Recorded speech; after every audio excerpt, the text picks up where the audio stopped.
Сьогодні ми у Львові. You absolutely need time for that, right? You need to have a right attitude, you need to have everything.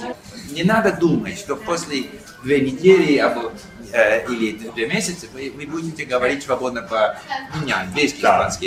People who have never learned another language, they don't believe they can do it. Ça m'intéresse d'ailleurs, c'est pas justement parler du temps, de comment ça va bien. On peut parler des sujets un peu plus profonds. Exactement. Cuando era más joven, viajaba mucho en autostop. Entonces tenía la oportunidad, ¿no? La posibilidad de hablar con el chofer de camión y otras personas. Eu visitei o Brasil já faz 2 anos, então eu estava aí durante 18 dias. Foi muito interessante, foi uma experiência rica, muito cultural. Acredito. Parlo molto meglio spagnolo do italiano, ma se io vado in Italia, sono stato in Italia e se bisogna parlare con la gente, posso parlare. Всім привіт! З вами Іван Бобров. Сьогодні ми у Львові. У Львові спілкуємося з дуже цікавою людиною, яка говорить більше ніж на 16 мовах. Але добре. Але розмовляє добре. Людина, яка дуже багато поподорожувала, канадським поліглотом, бізнесменом, можна сказати, підприємцем, автором книги The Linguist, про те, як вчити іноземні мови, і автором онлайн-ресурсу, який називається Link, про який сьогодні поговоримо, Стівом Кофманом. Стів, привіт. Як тобі Львів? Розкажи твої враження. Це гарно місто, дуже мені подобається, і я повинен сказати, це краще, ніж я сподівався. Це дуже добре місто. Я думаю, що інші, скажімо, іноземці, інші туристи повинні відвідати.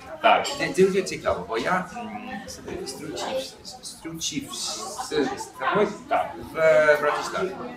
А в той час я не міг розмовляти, я не міг говорити ні один слово українською мовою. А зараз, після днів, все стало. Можу. Я розбив, я розмовляв з помилками, але я добро.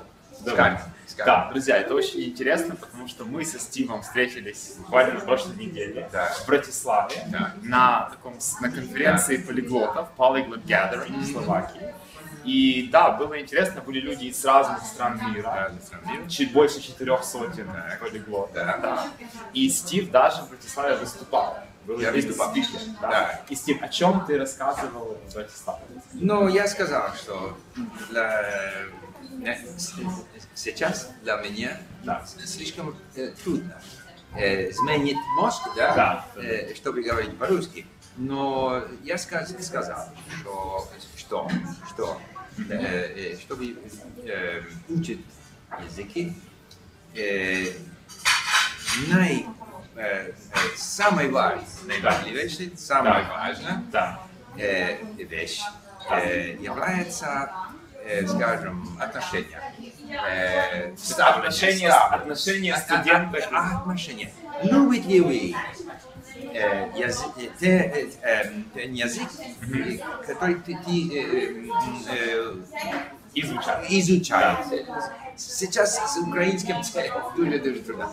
Но любите ли вы? Доверяете вы сами, что вы можете быть успешным, вы можете достигнуть войти. Это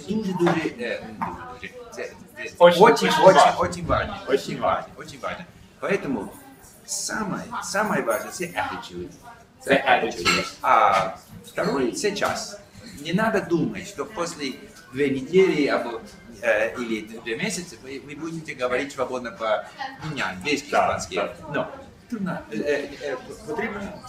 необходимо час. И третье, надо выучиться, заметить, что случится в языке. Это немножко трудно понимать, но если мы слушаем и читаем, и говорим, но наш мозг станет немножко более, скажем, восприимчивый. Да, мы начинаем, и это дуже интересно, вещи, которые мы не замечаем в початку, после 6 месяцев, да. Вот оно. Вот этот артикль. Для этого нужно учиться с терпением, потому что надо необходимо продолжаться и верить на себя. Необходимо. Нужно время. Right. Нужно время. You absolutely need time for that, right? You need to have a right attitude, you need to have everything. Right. And we started talking about this, Steve. What are your core beliefs about language learning? So what does the person have to believe to be successful in language learning? Okay. First of all, one has to believe in oneself. Yeah. One has to believe that one can do it. And the problem is that people who have never learned another language, they don't believe they can do it. Right. At some level, they're doing it, they're trying, but they don't see themselves as someone who can become fluent in another language. And even the term fluency, I speak my Russian and make mistakes, I speak Ukrainian and make mistakes. Right. I speak Ukrainian, so I'm not going to speak Russian, I get Ukrainian mixed up. It doesn't matter. The main thing is to communicate. And so if someone learns English, and they meet an English-speaking person, the English-speaking person is not going to judge them. He's not going to judge them on their mistakes. People are interested in communicating. Right. So we shouldn't be afraid of making mistakes. I'm never afraid of making mistakes. But if I'm learning Ukrainian, I'm interested in Ukrainian. If I'm learning Russian, I'm interested in Russian. And so you're going to speak it no matter what happens. No matter how it goes, no matter how perfect you are, and so on. It doesn't matter.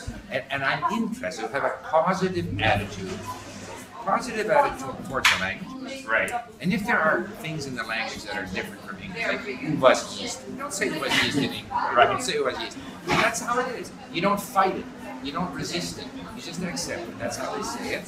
So you have a positive attitude towards the language, positive attitude towards yourself. I do it. Right? And with that kind of an attitude, if you put in the time, and if you start to become a little bit observant of how things work in the language, you will come. Donc, ça va se passer naturellement. Ouais, absolument. Son devoir de conseil. Et quelle est ta façon préférée d'apprendre les langues étrangères? Parce que tu sais, il y a beaucoup de gens qui disent que tu dois parler quand tu commences, quand tu te connais bien. Il y a des gens qui disent que tu dois parler quand tu te sens confortable avec la langue, quand tu veux travailler. Quelle est ton opinion? Moi, je suis plutôt partisan de l'idée qu'il faut parler quand on en a envie. Il ne faut pas forcer les gens à parler. Il n'y a pas besoin. Il n'y a pas besoin. Et d'ailleurs, au début, quand je commence à parler une langue, à apprendre une langue, je n'ai pas de mots. Je ne comprends pas ce que dit l'autre. Donc, de quoi je vais parler, finalement? Donc, je préfère. Donc, moi, au début, je lis, j'écoute, comme tu as expliqué, j'ai mon système libre, je travaille avec mon système, j'apprends des mots. Et quand j'ai un certain niveau de vocabulaire, quand j'ai un certain niveau de compréhension, alors là, je commence à parler. Et là, je vais parler beaucoup. Mais là, on peut parler d'autre chose, à part parce que ça t'intéresse d'ailleurs. C'est pas justement parler du temps, de comment ça va bien.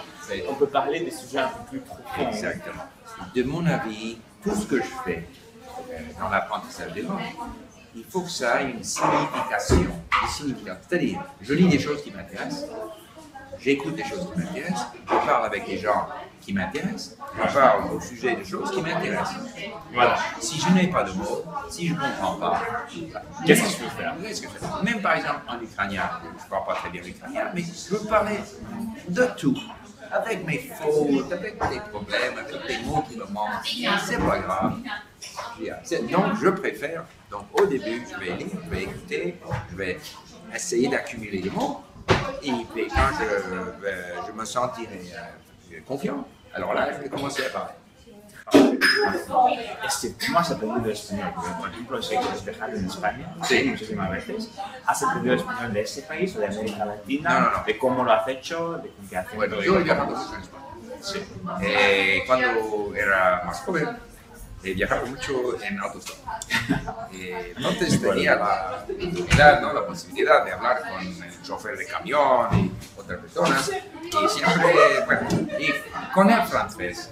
Español no es muy difícil, porque el vocabulario en español es más o menos lo mismo, más o menos, ¿no? 80%, ¿no? Sí. Entonces, bueno, tenía porque en un idioma como, por ejemplo, ruso, ucraniano, bueno, las palabras son distintas, ¿no? Es más difícil. Yo no puedo empezar a hablar al principio, pero con español es más fácil, porque tengo ya un vocabulario de base, pues sobre todo viajando, pero también en mi casa tengo libros en español, me gusta mucho leer, y tengo audio CD sobre, bueno, de literatura, de historia, sí, de España. También es una lengua muy rica, sí, culturalmente, porque hay mucha cultura, mucha historia, muchas cosas que han pasado. Es interesante, ¿no?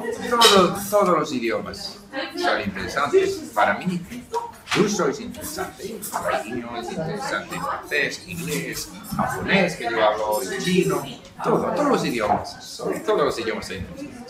Sono ricco, sono Perfetto, sì. E si parliamo un po' di italiano. Bene. L'italiano è una lingua che come spagnolo, sì, come francese, sì. Come lo hai imparato e che esperienza sì, hai con l'italiano?